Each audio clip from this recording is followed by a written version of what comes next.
বন্যায় মৃত পরিবারের সঙ্গে দেখা করতে গিয়ে মেজাজ হারালেন বিজেপি বিধায়ক। কোচবিহারের ঘোকসাডাঙ্গায় বন্যায় মৃত পরিবারের সঙ্গে দেখা করতে যান বিজেপি বিধায়ক সুশীল বর্মন। আর সেই সময় মেজাজ হারিয়ে মৃত পরিবারের থেকে বেরিয়ে যান বিজেপি বিধায়ক সুশীল বর্মন। বন্যায় মৃত পরিবারের সঙ্গে দেখা করতে গিয়ে কার্যত মেজাজ হারালেন বিজেপি বিধায়ক। কোচবিহারে বন্যায় মৃত পরিবারের সঙ্গে দেখা করতে যান বিজেপি বিধায়ক।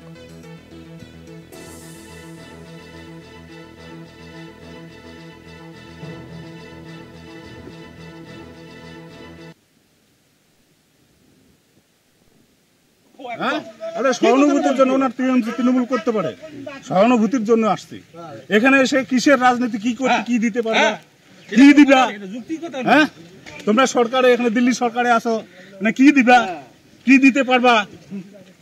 আরে আমরা যা সহানুভূতি যেটা করার আমরা আসছি, যা পারবো দিব। আপনার সরকারে আছেন, এই লোকটাকে দেখতে হবে আপনাদের, আপনার পঞ্চায়েতের বাবা। আপনাকে সরকার এখানে করলে হবে না। আর একটা গতকালকে একটা মানুষ মেরেছে, তাদের জন্য কি করবেন? এটা করতে হবে। এটা কি বলবো, সবসময় রাজনীতি করে তো মানুষের ভালো হবে না।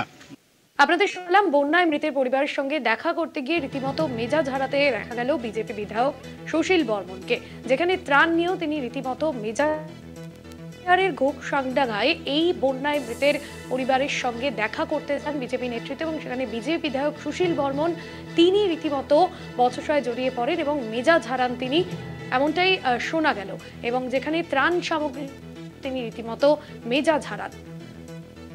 মৃতের সঙ্গে দেখা করতে গিয়ে মেজাজ হারালেন বিজেপি বিধায়ক।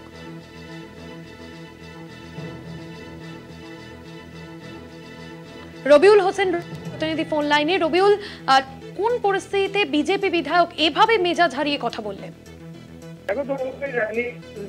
মাথাভাঙায় এই বন্যায় প্রাণ হারিয়েছেন এক ব্যক্তি, এবং সেই পরিবারের বাড়িতে যখন আজকে তৃণমূল কংগ্রেসের কোচবিহার জেলা চেয়ারম্যান গিরীন্দ্রনাথ বর্মন দেখা করতে যান, ঠিক একই সময় কিন্তু সেখানে আসছেন মাথাভাঙা বিধানসভা কেন্দ্রের বিজেপি বিধায়ক সুশীল চন্দ্র বর্মন।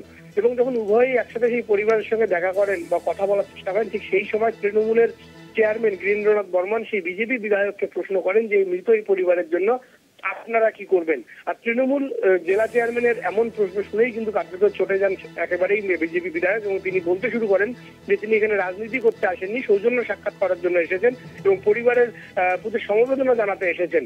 এবং যদিও পরবর্তীতে কিন্তু তৃণমূলের সেই নেতা বারবার তাকে বোঝানোর চেষ্টা করছেন যে তারা দলীয়ভাবে সরকারের তরফ থেকে একাধিকবার এই পরিবারের পাশে তারা কিন্তু বারবার দাঁড়ানোর চেষ্টা করছেন। পরিবার বিধায়ক তিনি কি করছেন? তারপরে কিন্তু যেটা দেখা যায়, এই পরিবারের লোকের সাথে কিন্তু আর কোন রকম কথা না বলে সেখান থেকে কিন্তু একেবারেই বেরিয়ে যান সেই বিজেপি বিধায়ক সুশীল চন্দ্র বর্মন। পরবর্তীতে কিন্তু সাংবাদিকদের মুখোমুখি হয়ে জানান যে তিনি পরিবারকে সমবেদনা জানানোর জন্য এখানে এসেছেন, কিন্তু তৃণমূলের গিরীন্দ্রনাথ বর্মন সেখানে কিন্তু রাজনীতির কথা বলার চেষ্টা করছেন, তাই তিনি সেখান থেকে বেরিয়ে এসেছেন।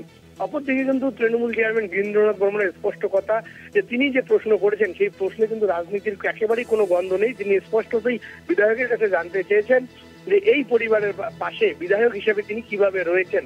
আর এই প্রশ্ন শুনেই কিন্তু বিধায়ক চটে গিয়েছেন। কার্যত বলতে গেলে একেবারে কিন্তু এই ঘটনায় বেশ উত্তেজনা ছড়িয়ে পড়ে এলাকায়, এবং পরবর্তীতে কিন্তু বিজেপি বিধায়ক সেখান থেকে বেরিয়ে যান, এবং বেরিয়ে যাওয়ার পরে তৃণমূল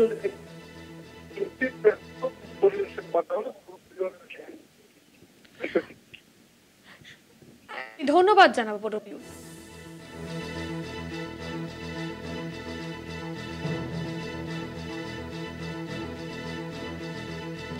বন্যায় মৃতের পরিবারের সঙ্গে দেখা করতে গিয়ে বিজেপি বিধায়ক তিনি একেবারে মেজাজ হারান। কোচবিহারে বন্যায় মৃতের পরিবারের সঙ্গে দেখা করতে যান বিজেপি বিধায়ক।